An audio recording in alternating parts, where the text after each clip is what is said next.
Well, thank you so much for this opportunity. Hi, everyone.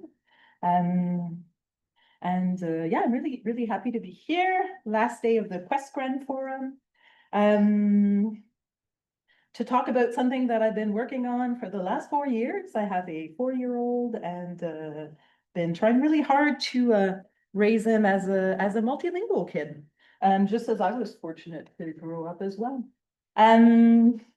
So to get started, oh wait, oh, get the right. I wanted to start with a land and language acknowledgement. Just to recognize certainly the land on which we're gathering today, which is also where I live, so known as Montréal or Muniang or Tiohtià:ke. It's been a land where nations have come together for centuries, millennia, and so it's been a multilingual place since the beginning of human habitation.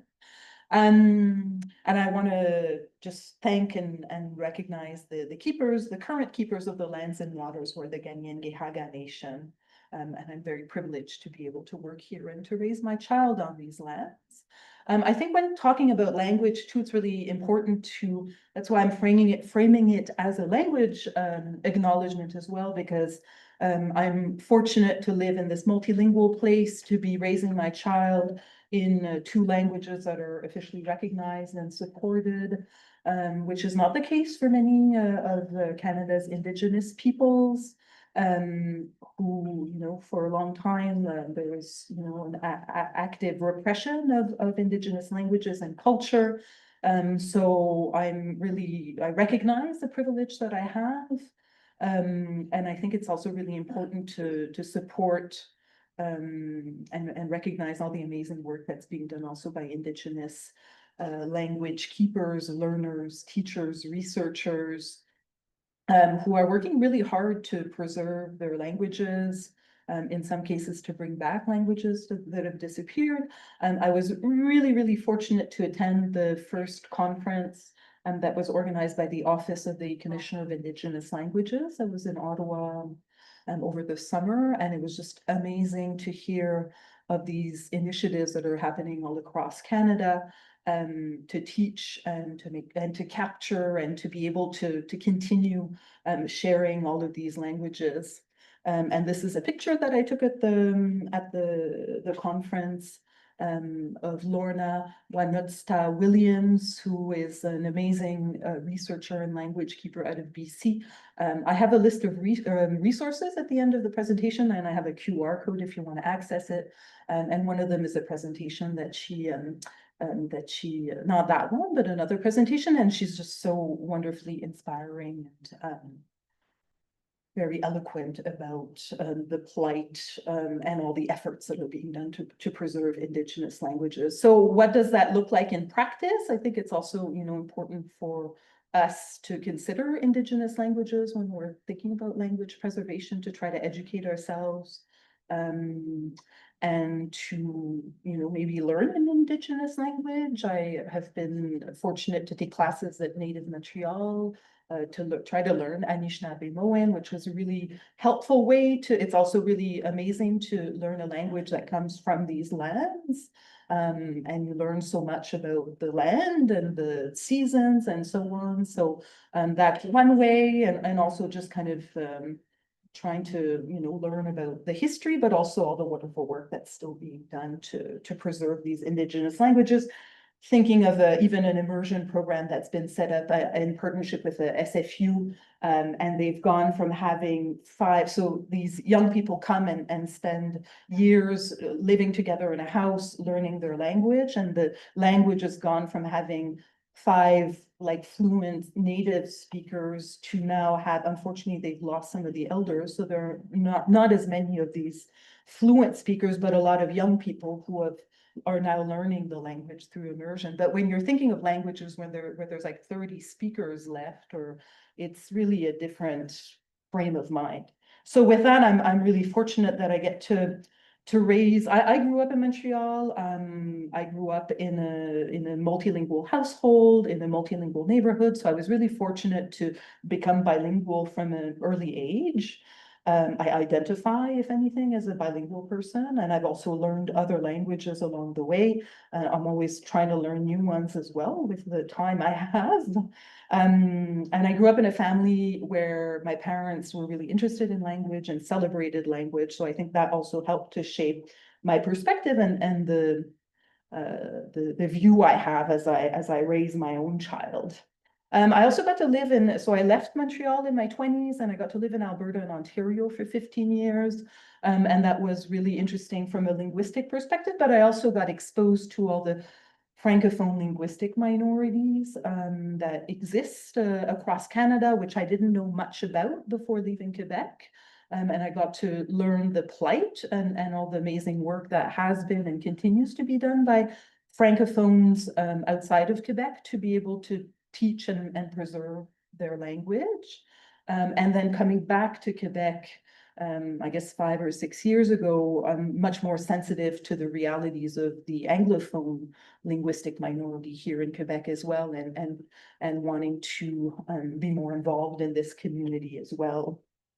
And I think just, yeah, working with Francophone communities outside of Quebec has given me a lot of insight and tools as well in how you do preserve a language or teach a language.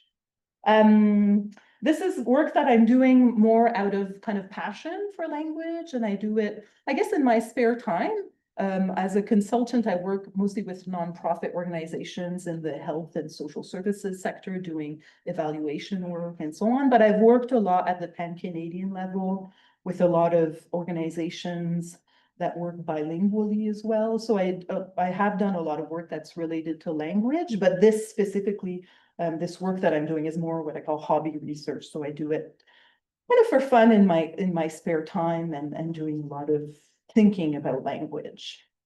And what brings me here today is that I'm a solo parent. So I have had a child on my own, and I'm raising this now toddler who's 4 years old, and hoping that he will become bilingual and a lover of languages as well. And these are some of the strategies that I've been applying, and I draw from various sources, my own experience, but also looking to the research. And I'm very excited to be presenting with Krista, who has a wealth of information to share about her own research and research about bilingualism in young children. So that's very exciting. So I look to research, I look to popular discourse, my own experience, and of course, kind of looking to other parents as well and seeing what they're doing and finding some resources through different communities as well.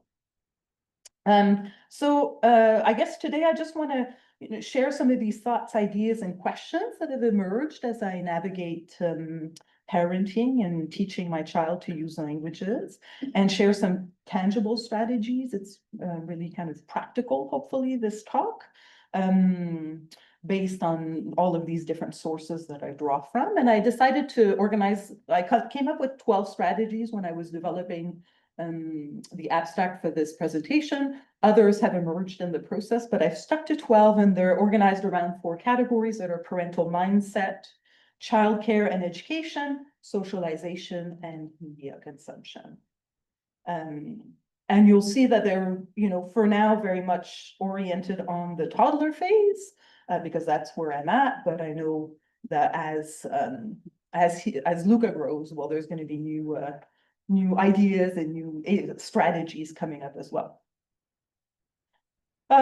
So just a little brief overview, solo parenting and language. I would say that in general, the academic discourse, the popular discourse, there's a lot of it that's premised on this notion that that children grow up with a father and a mother, and that the father and the mother are the ones who are responsible for language acquisition. But I don't think this reflects the reality of a lot of families, where there might be, there might not be a father and a mother. There might be a lot of different adults or different parents who are involved in raising the child or the children. And it certainly doesn't reflect my reality as a solo parent.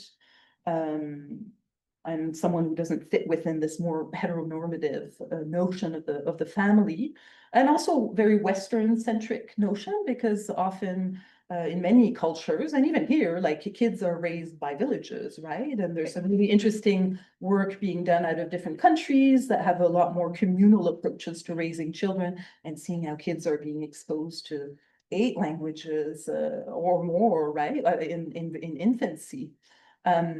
So I'm trying to, like, I find there's a lot of great information to be found from research and also the popular discourse that draws from it, but sometimes it's a bit limiting. And certainly the one parent, one language approach is one that comes up all the time. Even if it's like discredited along the way, it's often presented as the #1 option. If you want to raise a bilingual child, you have one parent speaking one language, the other one, the other language. But in reality, it doesn't, it hasn't been proven to be the most effective strategy. It can be contested, and again, it's still premised on this idea that kids will mainly learn with 2 parents. And I think there's other aspects of linguistic development that are probably understudied, and maybe Krista can tell us a bit more about that, but including code mixing. So if the parent's using 2 or more languages with a child, how does that work out? And for me, it's working okay so far, and I don't feel that it's hindering my child's linguistic development. So again, like as a solo parent who is trying to raise my child in a multilingual village and who's fortunate to do so in a very multilingual city as well, where does my family fit in within this broader picture? So here are some of the strategies I've identified. So I really like the work of, there's De Houwer, who's based out of Belgium, and a whole network of called the Harmonious Bilingualism Network. And I really like this notion of harmonious approach to bilingualism. So yes, I do believe that I have a very important role to play in my child's acquisition of language, but I'm busy and I have a lot of pressure on my shoulders. And I want also to avoid situations of conflict with my child. I don't want this to be a source of tension or of discord. Already, for those who have been exposed to toddlers, you know that there's a lot of stuff going on. So I want this to be fun, and I want it to be a plus value in our lives and not something that's going to cause stress. And I really like the notion of harmonious bilingualism, this idea that you can be intentional and proactive, but without necessarily it being a stress. And it's one of the resources that I share is the website for this Harmonious Bilingualism Network. And they have a lot of research, but they also have a lot of tools and recommendations for parents or educators. So that's certainly something to look to, and that's something I'm trying to espouse, I guess, in my approach, is to make it fun and to really go at it in a way that's hopefully not gonna cause tension with my child or with our environment. Encouraging linguistic and cultural curiosity. So again, I position kind of learning languages. For now, I'm focusing on English and French, but Luca has been exposed to Farsi. He's been exposed to different languages. Eventually, I would like him to learn one of the indigenous languages from these lands. So I'm focusing right now mainly on English and French, but I really see this as existing within a broader celebration of language and culture, encouraging linguistic curiosity, trying to model as well my own, kind of intentions of learning different languages. If I'm introduced to a word in another language, I try to pronounce it. I try to, show my child how I'm embracing, I guess, the different languages, even if I seem a bit silly or if I'm making strange sounds or, kind of countering what is often referred to as linguistic insecurity and encouraging linguistic risk-taking. So yes, it's okay to look a little bit silly. It's normal. You're going to make mistakes. You might mispronounce things, but that's part of the process. It's something good. And if we want to be exposed to different cultures and languages, well, we have to learn and we have to make mistakes along the way. And I'm also finding it useful, again, with this notion of harmonious bilingualism, kind of taking a long view and always redefining what I consider to be success and taking a long view also of success. So accepting that it's a process, that things ebb and flow, and there may be changes and regressions, and For example, we had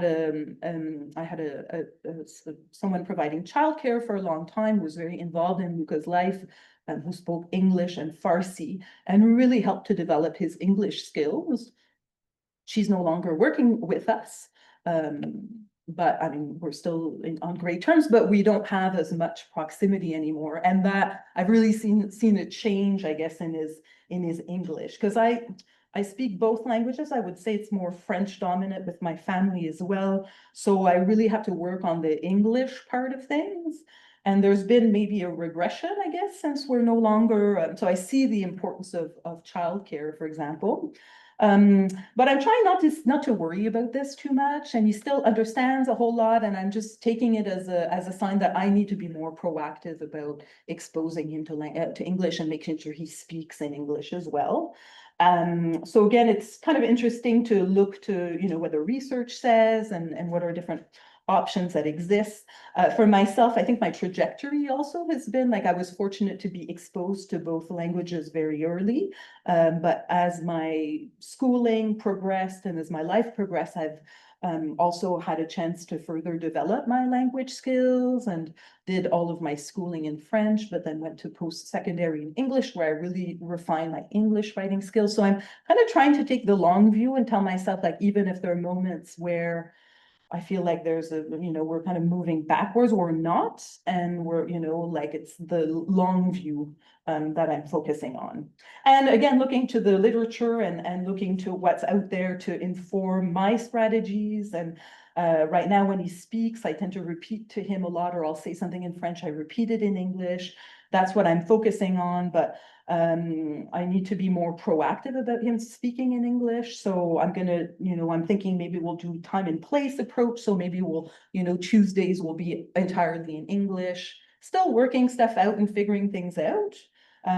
But I think by just taking this long view of success is helpful in not stressing out too much if there are changes along the way.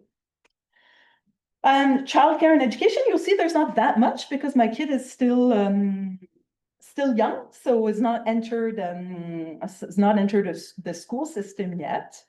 Certainly childcare, as I mentioned, makes a big difference, and having the luck and the chance to have this English Farsi speaker in our lives for the first 3 years was really, really beneficial, and I think was really helpful.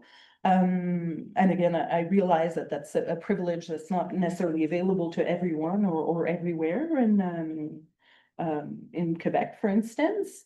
But certainly, if you like, right now, Luca has a babysitter who comes occasionally, who speaks more in French. So I'm thinking, okay, well, maybe I need to find an Anglophone babysitter who could speak to him in English. So kind of thinking about the different ways that he can be exposed through a caregiver to different languages, and of course daycare options. But again, that's he was initially in a private garderie, which was trilingual, English and Spanish, but then the CPR called, and I mean, it's francophone, and I went there because it's a lot cheaper than a private garderie. So again, you have to, I guess, make choices and look at what your circumstances are. But nevertheless, I think childcare can make a big impact in kind of supplementing what you're doing as a parent.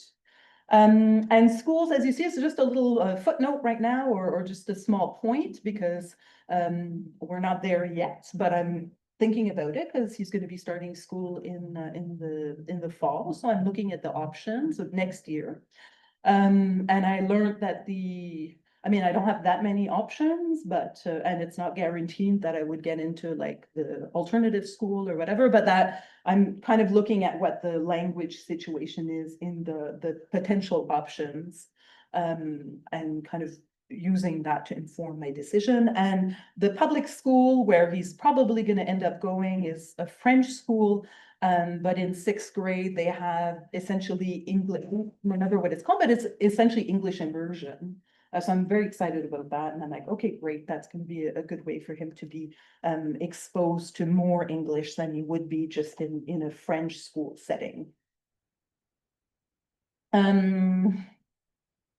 So moving on to socialization, this is there's a lot of like language, I guess, coaches out there on the internet and that offer services. and advice and so on. And this was from one of these language coaches who says, I always say you need a multilingual village to raise a multilingual child. Therefore, find people in your community, among your friends, find peers, other adults, and maybe family members for your children who speak all the languages you want them to acquire and learn. And this was specifically about, it was like a blog post or answering a parent's question about being a single parent and how do I raise a multilingual child. So again, fortunate to be living in Montreal, where there's a lot of multilingualism and in a very bilingual neighborhood as well. But certainly I'm trying to encourage bilingual friendships and opportunities for multilingual interactions in my child's social group, without, of course, pressuring in one direction or another, but certainly kind of, thinking, oh, okay, well, maybe we can like set up some play dates with this friend who's more Anglophone, for example. So trying to, be conscious of the different opportunities that my child is presented with to meet children from different backgrounds as well.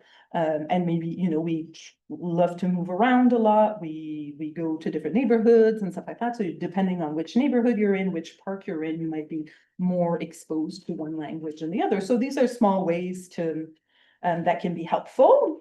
And drawing from my own social network as well, my friends, my family, my parents, friends, and so on. I'm really trying to kind of think about that as well, and how I can involve them in my child's life, but also in language. And maybe one friend with whom, like, I have a lot of multilingual friendships, I guess, or bilingual friendships. So I might tell my friend, well, hey, listen, let's speak in English more. Because I want Luca to be hearing English, or if you can use, I'll ask sometimes friends, like, can you speak to him in English? And trying to expose them to, my parents have really good friends who are Anglophone, so, trying to spend time with them as well, looking at opportunities for kind of intergenerational exchange as well. So really thinking about my network in that way, and again, not for it to remain harmonious, right? And not to put pressure on relationships or strain on anything, but nevertheless, if you kind of take the time to look at everyone who's around you, and are there ways that you can utilize those networks, I find it's helpful, and it seems to be contributing to Luca's development. Seeking activities that are bilingual and multicultural or in different languages. So again, we try to do, we go to a lot of activities. We're fortunate to live in a bilingual neighborhood. So for example, at the library, they'll have heures du conte, they have story time. So I'll choose, oh, well, let's go to story time, so that he's exposed to more English. A lot of activities that happen in both languages, maybe again because of geographical location, but a lot of he's taking soccer classes, they're bilingual.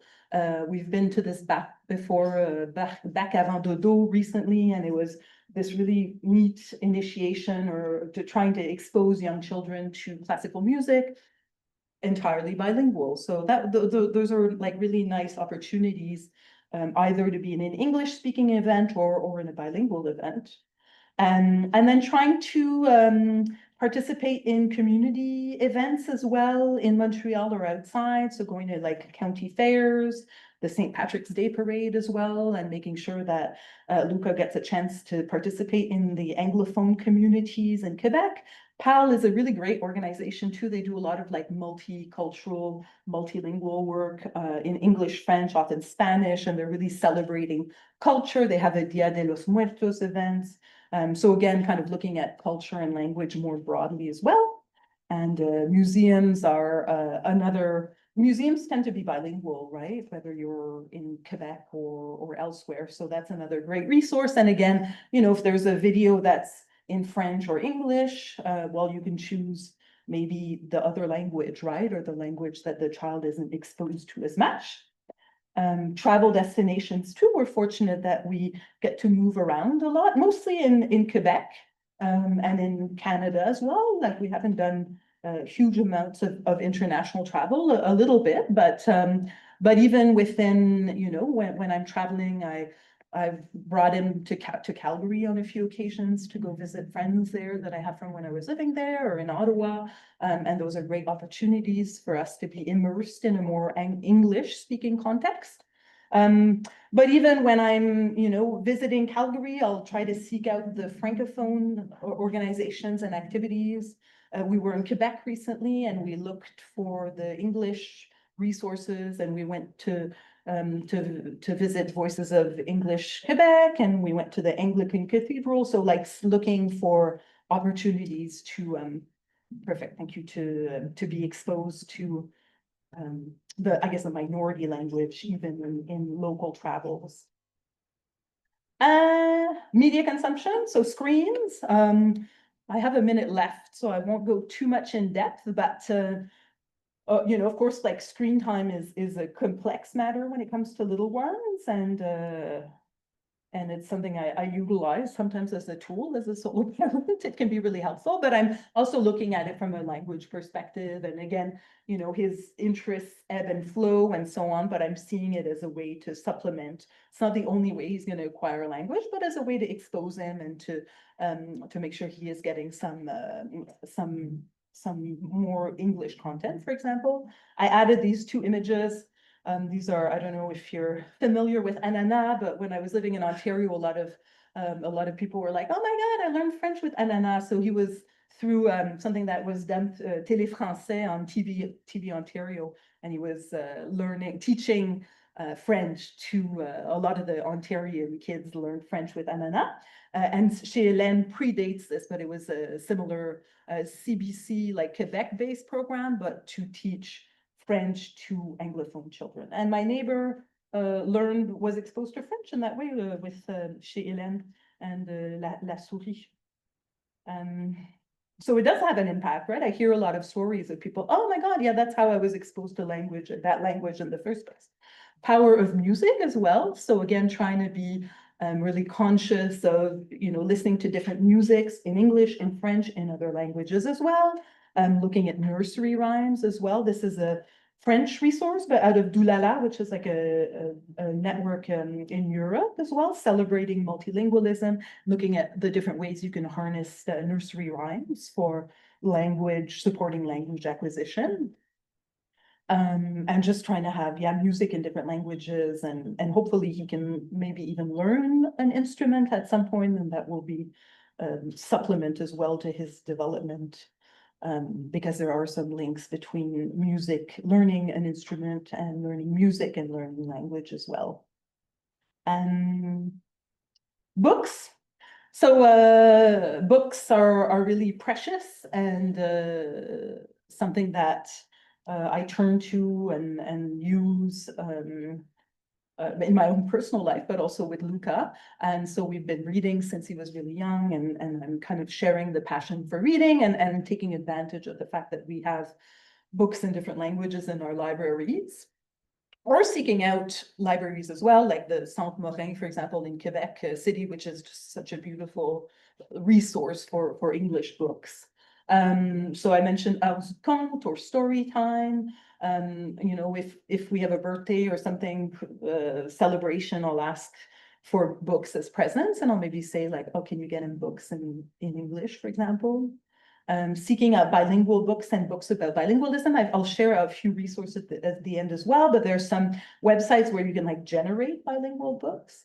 And this is a new addition to our library, Je suis bilingue. It's a book out of New Brunswick, written by an Acadian person who wrote this book for realizing that their child was asking questions about their bilingual identity, right? How come I speak to this side of the family in French and this side in English? So it's about being bilingual in Canada, which I think is really neat.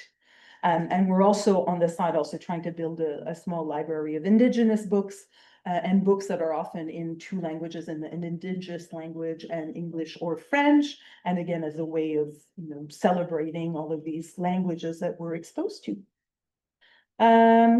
So to wrap it up, I'm coming back to parental mindset.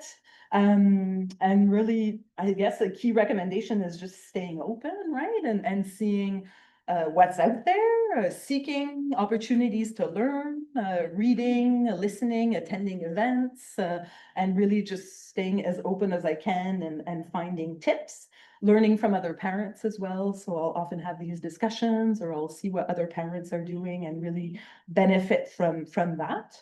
And of course, learning with and from my child. And it's really, again, in this notion of like harmonious bilingualism, it's really fun. He asks me questions. He's asking me, I don't know if it was like related to this presentation I was preparing, but we've been having more conversations about language lately, and he asks really fun questions, and we're trying to make it fun and see how I can make things as seamless and pleasant for him so that he doesn't even realize necessarily that he's doing all of this incredible work in learning different languages.